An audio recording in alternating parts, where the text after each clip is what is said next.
Arrivée à 23 ans, j'avais tout de la jeune femme entreprenante et inspirante.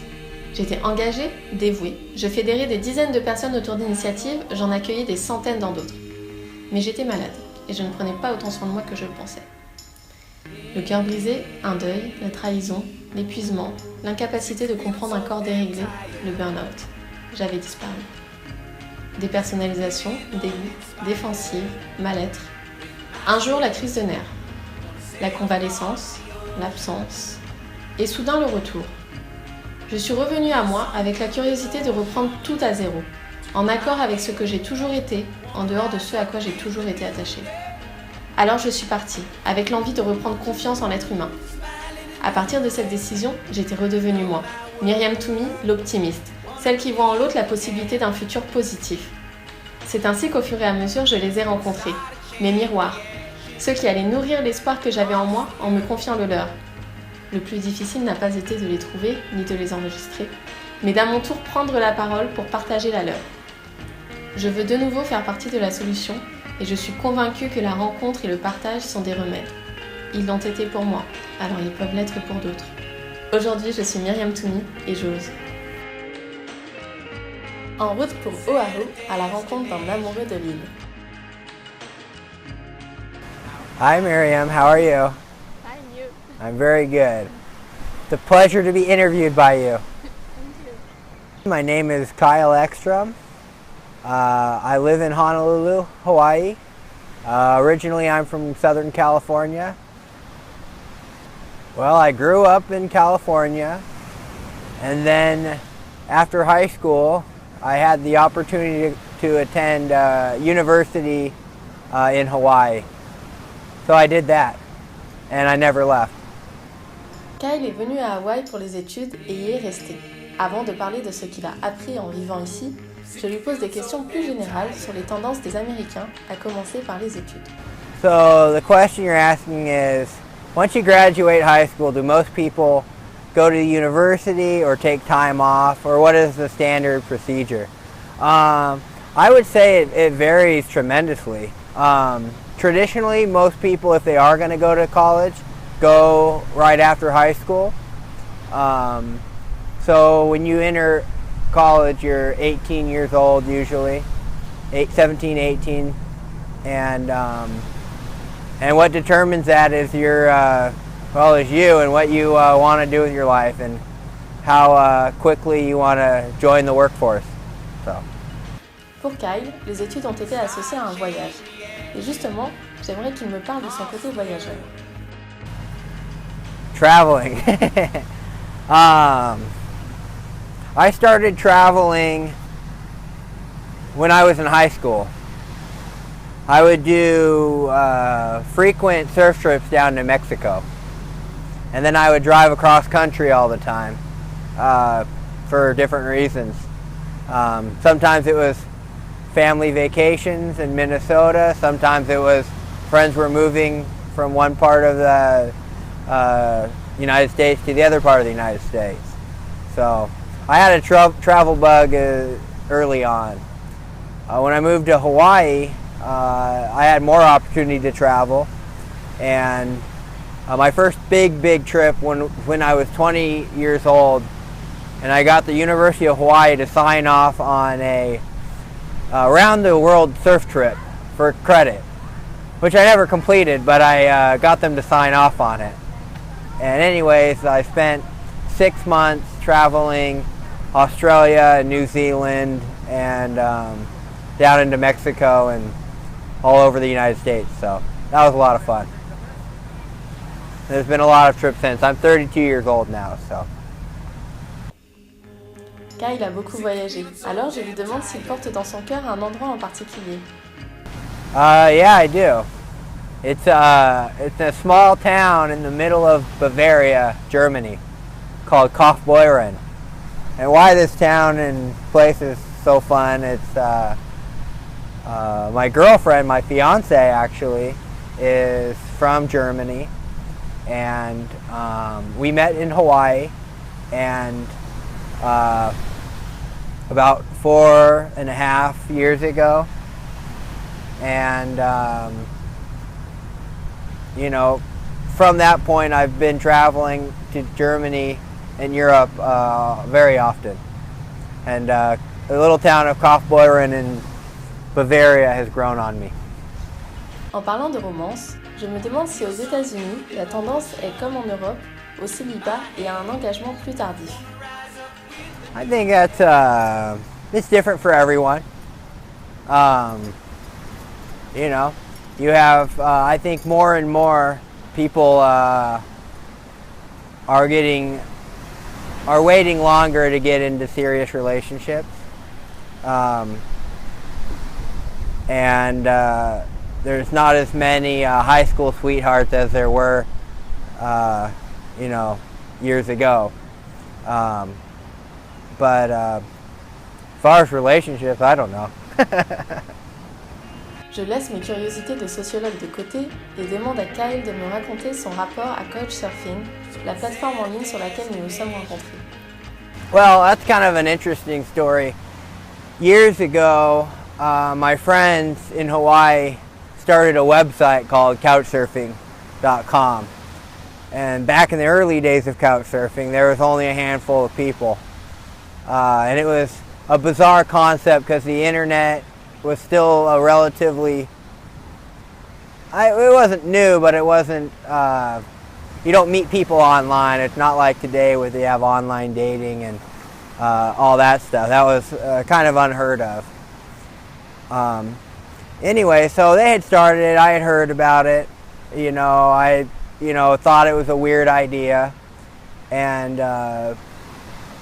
anyways, when I was 21 and traveling through Australia, we went from one,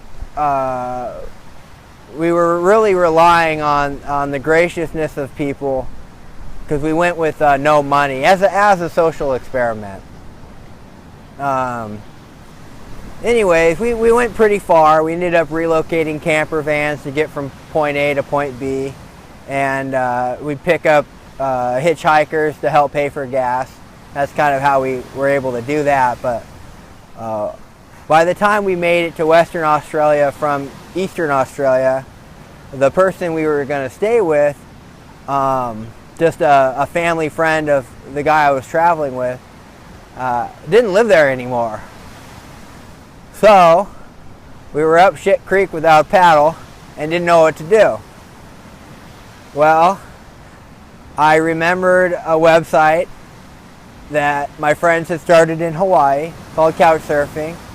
We signed up, made a profile, and sent out an SOS for, to see if anybody would help us out, two surf bums traveling around. And within minutes of us reaching out, the couchsurfing community in Western Australia, Perth, and surrounding areas, Bunbury is one of them. They reached out and invited us with open arms into their homes, and it was a really neat experience. Yeah, some really great people. Heels was our first couch surfer, a guy named Heels. Then there was a family whose daughter and son ended up visiting us in Hawaii several years later. Then there were people that we've never seen since. All in all, it was a game changer for me, and other people that didn't have to took me in, showed me some really incredible hospitality, and really made me want to help others out the same way I was helped when I was traveling in their country. Yeah. Kyle est l'un des hôtes les plus demandés d'Oahu. Comment gère-t-il cela? Yeah, I can't even count anymore. Some people, I stay in contact with and are very close friends. Some people, I haven't heard of since they, left, and quite a few actually always come back to visit me in Hawaii, and I visit them where they're from in some cases. So, yeah. So it's it's been great. Avec toutes ces rencontres, est-ce que la première expérience de couchsurfing reste la plus belle? It was a good experience. I wouldn't say it's the nicest experience. You know, we were relatively didn't know what the heck was going on, and for the time it was great. But we've had so many great experiences over the years that made so many friends, and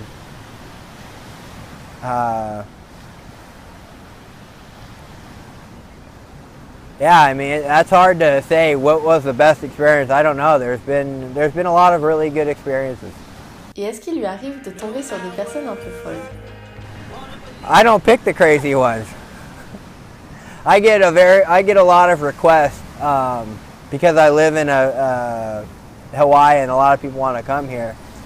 So I used to take everybody in. Back in the early times, we just said, yes, everybody can come, no problem. And then we changed that rule just because it was getting we had some crazies coming, and yeah, so not everyone's cool. Some people suck. Comme Kyle l'a dit, couchsurfing consiste rarement en seulement un coup de main de la part de quelqu'un qui a un canapé.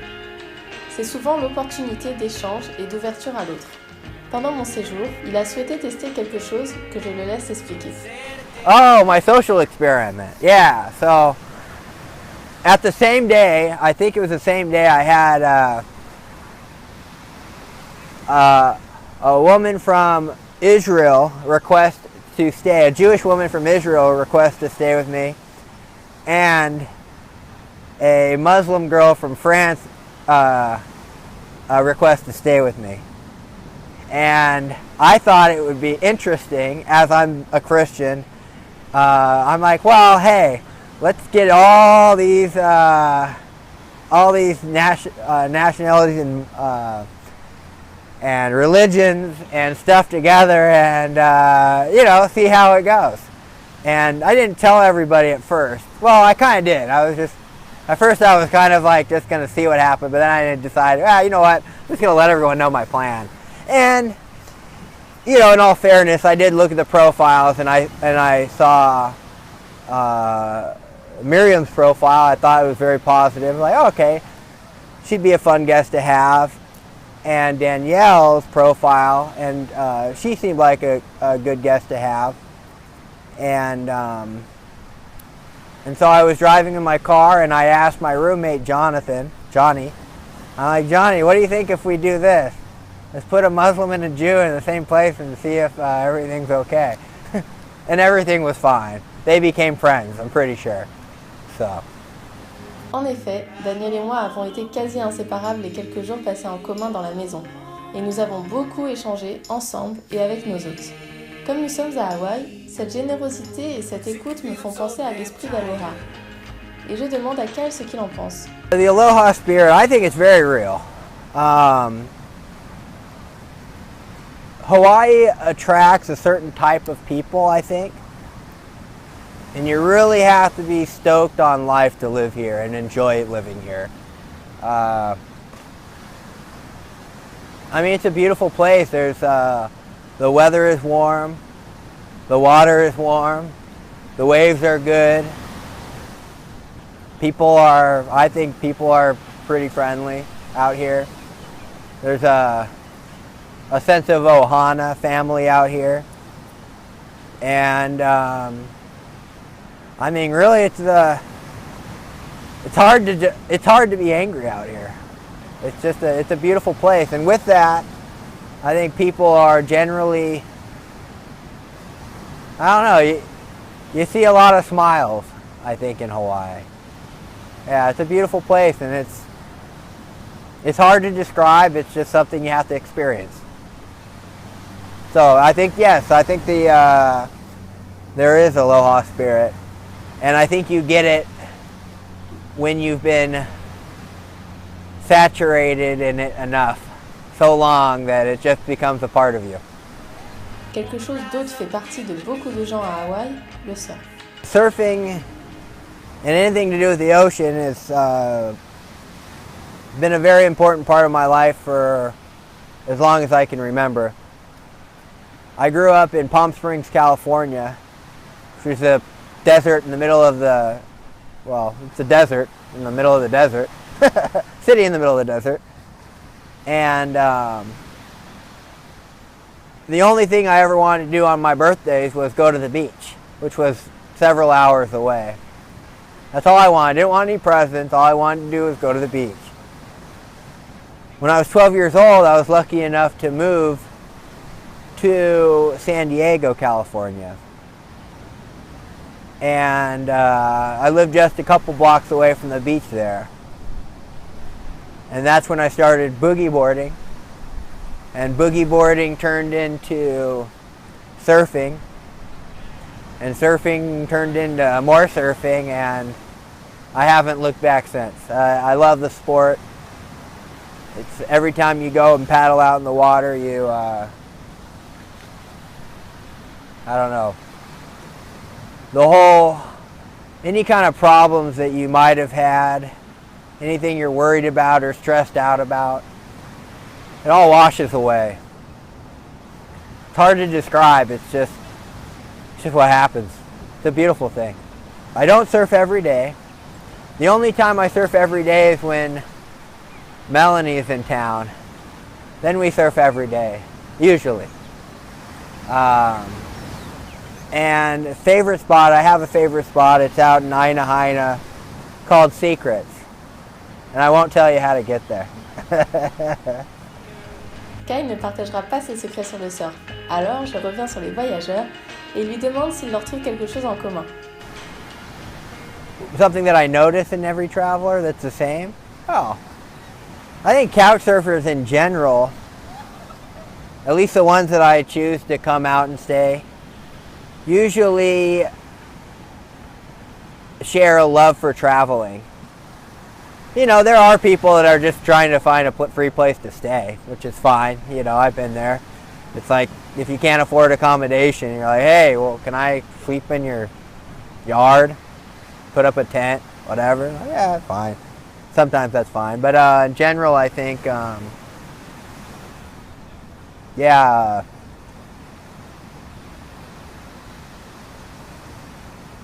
I think people really share a love for traveling, a love for meeting new people from new cultures, and you know, sharing very unique experiences with their host and guests, and it's stuff that you remember for the rest of your life, I think. Pour finir, est-ce qu'il a un conseil à leur donner?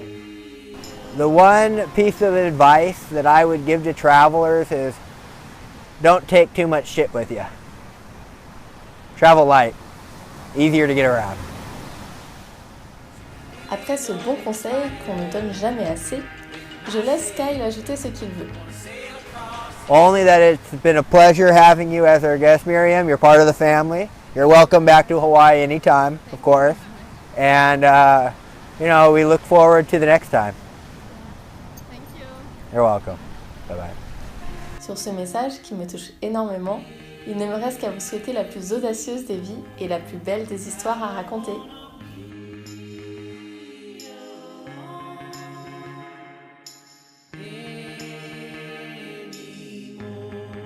Sick of feeling so damn tired. Sick of feeling uninspired.